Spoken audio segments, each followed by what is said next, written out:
ये नहीं आपको लग रहा कि मौजूदा हुकूमत ने मखसूस नशस्तों के हवाले से जो सुप्रीम कोर्ट का फ़ैसला आया है उसमें रुकावट डालने के लिए, उसमें अमल दरामद को रोकने के लिए ये आइनी तरमीम लाई है, जिसका मकसद ये है कि एक तो चीफ़ जस्टिस काजी फ़ाइज़ ईसा को इक़्तिदार में रखा जाए, बाख्तियार रखा जाए, और दूसरा जस्टिस मंसूर अली शाह को सुप्रीम कोर्ट का जो भी बची खुची सुप्रीम कोर्ट होगी उसका चीफ़ जस्टिस बनने से रोका जाए। आपका सवाल मेरी मतलब आपको नहीं लग रहा कि ये हुकूमत की ये इंटेंशन ये है कि काजी फ़ाइज़ ईसा साहब को मज़ीद एक्सटेंशन दी जाए आइनी अदालत के सरबराह के तौर पे और जस्टिस मंसूर अली शाह को रोका जाए सुप्रीम कोर्ट में चीफ जस्टिस बनने? देखिए, इसमें स्पेसिफिकली नाम तो मैं किसी का नहीं लूँगा क्योंकि मुझे कोई गायब का इल्म नहीं है, लेकिन बज़ाहिर जो चीज़ नज़र आ रही है, जो मुझे भी नज़र आ रही है और जो आपको भी नज़र आ रही है, वो ये है कि सुप्रीम कोर्ट में एक कार्टल बन चुका था हम ख्याल लोगों का, और गालिबन इन तरामीम से कोशिश ये की जा रही है कि वो जो हम ख्याल लोगों का एक कार्टल था उसको तोड़ दिया जाए। ये हम ख्याल लोगों का कार्टल से मुराद हम ख्याल मैं बताता हूँ आपको। हाँ जी। हम ख्याल सबसे पहले वो हम ख्याल थे जो इफ्तिखार चौधरी साहब ने अपने नए बंदे अपॉइंट करा करके 14 जजेस तो पाकिस्तान सुप्रीम कोर्ट को ही निकाल दिया था, उन्होंने मेजॉरिटी निकाल दी थी जो कि अनप्रेसिडेंटेड। तो ये काजी फ़ाइज़ साहब इफ्तिखार चौधरी के दौर में नहीं आए? फिर ये सारी जो तसलसल है, फिर ये जितने भी मौजूदा जजेस हैं इनके बारे में मैंने कई दफ़ा कहा था कि इनकी भी अपॉइंटमेंट्स हमें चाहिए कि रेगुलराइज करें।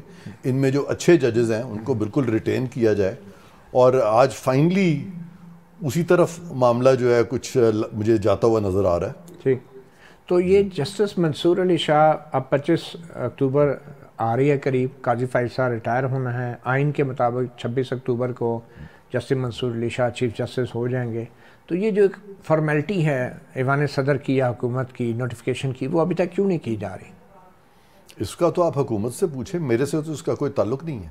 आपके ख्याल में हो जानी चाहिए थी या नहीं? बतौर कानूनदान, बतौर साबिक़ अटॉर्नी जनरल, आपके क्या तजर्बा रहा है? देखिए, मेरे नज़दीक ये नोटिफिकेशन की कोई हैसियत इसलिए नहीं है कि आइन में अगर लिखा हुआ है कि उस दिन जिस दिन लास्ट चीफ जस्टिस रिटायर होगा तो सीनियर मोस्ट जो वो चीफ जस्टिस बनेगा, तो ये तो एक सेल्फ एग्जीक्यूटरी प्रोविजन है कॉन्स्टिट्यूशन का, इस पर तो किसी नोटिफिकेशन की भी ज़रूरत नहीं। अच्छा। हाँ। और अगर पहले होती थी तो वो एक फॉर्मेलिटी थी। तो अगर जस्टिस मंसूर अली शाह का नोटिफिकेशन नहीं होता तो आपके मुताबिक जस्टिस मंसूर अली शाह 26 अक्टूबर को ऑटोमेटिकली चीफ जस्टिस बन जाएंगे? बिल्कुल, अगर उनका नोटिफिकेशन नहीं भी होता और इंटरवीनिंग तरामीम नहीं आती तो वो बन सकते हैं। और उसके दौरान जो आइनी तरमीम करने की कोशिशें की जा रही हैं, हाँ, आपके ख्याल में 2/3 अक्सरियत मुकम्मल करने के लिए पीटीआई के या किसी सियासी जमात के एमएनएस को तोड़ा जा सकता है? देखें, ये तो एक कानूनी पोजीशन क्या है वैसे? कानूनी पोजीशन ये है कि बिल्कुल तोड़ा जा सकता है उनको। अच्छा। और 2/3 अक्सरियत कोई भी कायम कर सकता है। हाँ, अगर वो पार्टी डिसिप्लिन के ख़िलाफ़ वोट देते हैं तो उनको सीट जो है वो छोड़नी पड़ेगी, लेकिन तरमीम जो है वो नाफुज़ुल अमल हो जाएगी। अगर मकसूद नशस्तों के जो फ़ैसला था उस पर अमल दरामद हो जाता तो फिर क्या पीटीआई के लोगों को फिर भी तोड़ा जा सकता था? अब ये सियासी सवाल आपने मुझसे किया, तो मैं अपने आप को सियासी, आपके ख्याल में अभी पीटीआई के जो मामलात में तो उस तरह अपने आप को एक्सपर्ट नहीं समझता। अच्छा, 12 जुलाई का जो सुप्रीम कोर्ट का फैसला है, मुझसे तो अगर आप कानूनी सवाल पूछें तो वो बेहतर है। कानूनी तौर पे 12 जुलाई के जो सुप्रीम कोर्ट का मकसूद नशस्तों के हवाले से फैसला है, वो सुप्रीम कोर्ट का फैसला फील्ड में है, उस पर अमल दरामद होना चाहिए या नहीं?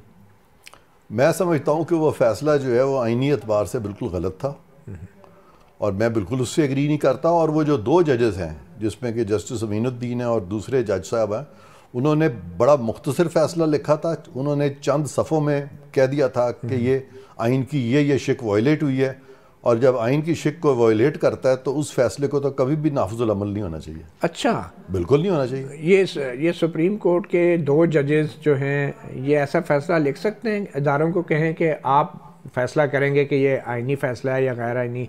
मतलब ऐसा तारीख में कभी हुआ नहीं ऐसे सुप्रीम कोर्ट के? कई दफ़ा हुआ है, गलत फैसले किए हैं सुप्रीम कोर्ट ने, जजेस ने, वो कभी माने ही नहीं गए, कभी नहीं माने गए। मसलन कालाबाग डैम का एक फैसला किया गया था, कालाबाग डैम बना दें।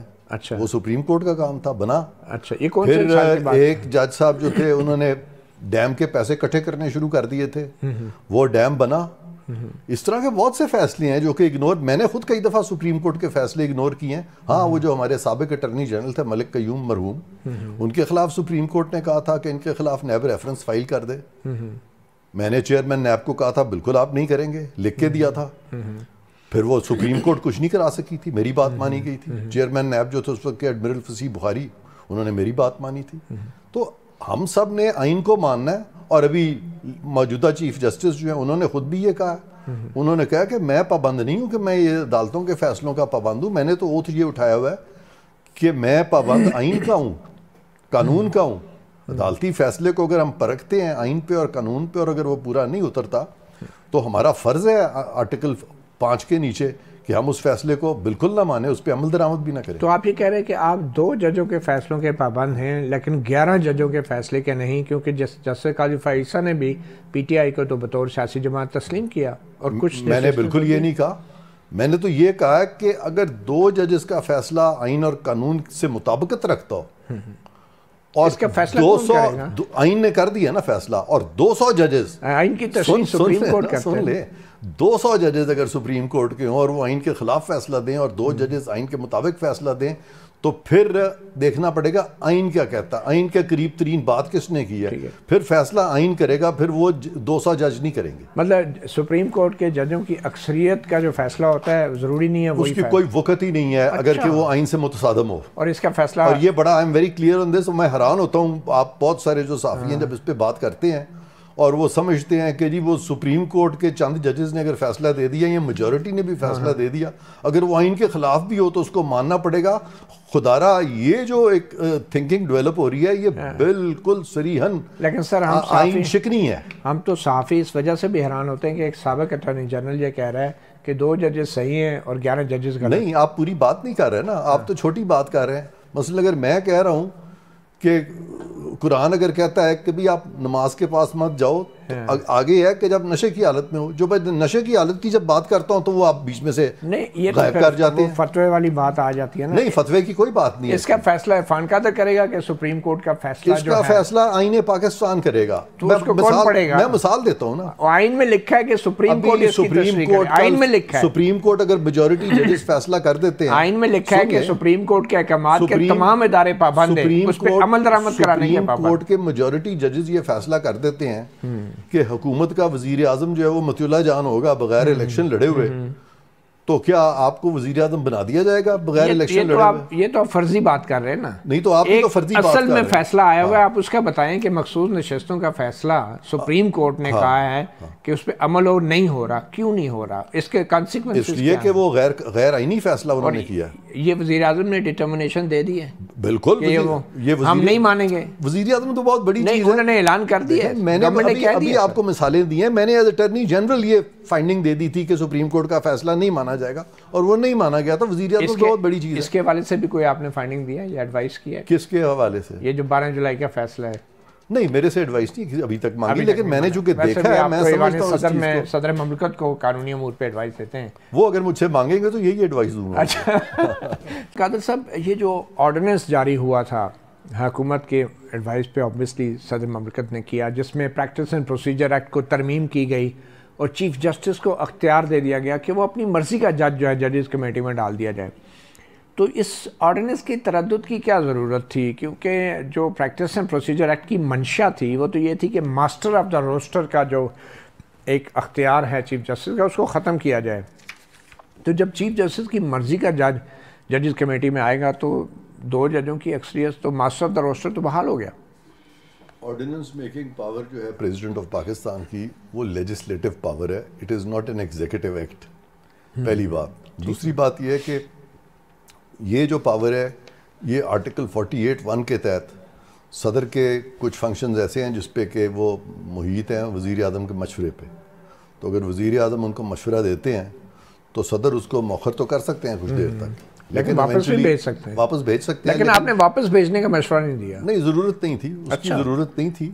तो वो एज इट इज़ वो जो सदर साहब ने बिल्कुल उसको वापस भेज नहीं जैसे भेजा मंसूर अली शाह का जो ख़त सामने आया उसमें उन्होंने कहा कि ये फुल कोर्ट का जो फैसला है, इंडिपेंडेंस ऑफ जुडिशरी का ये मामला है, और काजी फायजी साहब बतौर चीफ जस्टिस उनको ये फुल कोर्ट के सामने एडमिनिस्ट्रेटिव साइड पे कम से कम अपने साथी जजों को एतमाद में तो लेना चाहिए था।